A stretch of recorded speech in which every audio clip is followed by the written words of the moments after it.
ترک صدر رجب Tayyip Erdogan نے واضح کیا ہے کہ عراقی شہر موصل پر دوبارہ کنٹرول حاصل کرنے کے لیے آپریشن سے ان کے ملک کو باہر نہیں رکھا جا سکتا۔ اس سلسلے میں انہوں نے عراقی وزیر اعظم حیدر العبادی کو خبردار کیا ہے کہ وہ اپنی اوقات میں رہیں۔ انہوں نے استنبول میں ایک تقریر میں کہا ہے کہ ترک فوجیوں کو موصل کے نزدیک واقع ایک فوجی اڈے سے واپس نہیں بلایا جائے گا اور نہ ہی ترک فوج بغداد سے احکام لے گی۔ ترک فوجی داعش مخالف جنگجوؤں کو تربیت دے رہے ہیں تاکہ موصل کو انتہا پسند گروپ سے واپس لینے میں مدد مل سکے۔ وسطی ایشیا کے خطے سے تعلق رکھنے والے مذہبی رہنماؤں کے اجتماع سے خطاب میں انہوں نے کہا ہے کہ عراق کی جانب سے اعتراضات کے پیش نظر ترکی کو موصل کی آزادی کے لیے کسی کارروائی سے نہیں روکا جا سکتا۔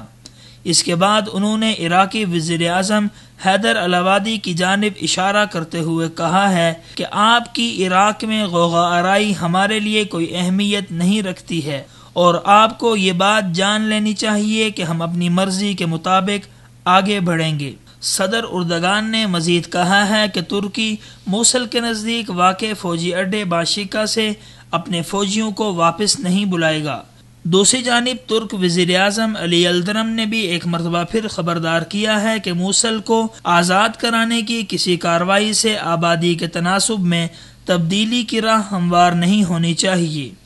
ترکی کو اس بات پر شدید تشویش ہے کہ موصل کو داعش سے آزاد کرانے کے بعد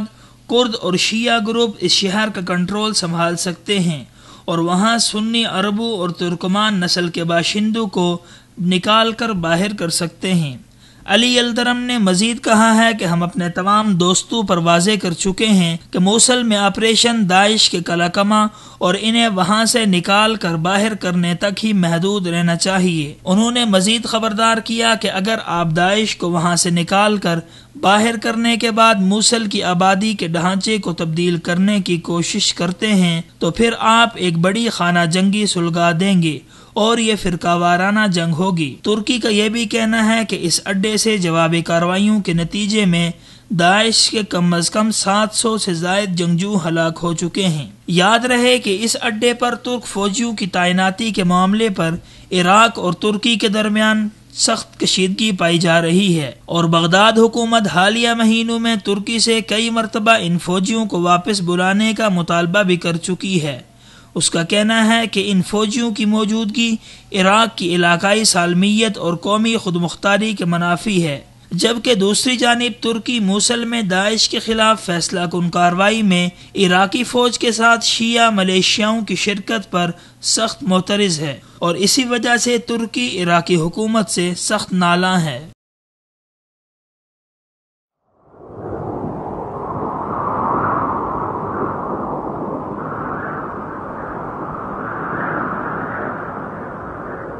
اخوت و محبت کا علم بردار وصال اردو۔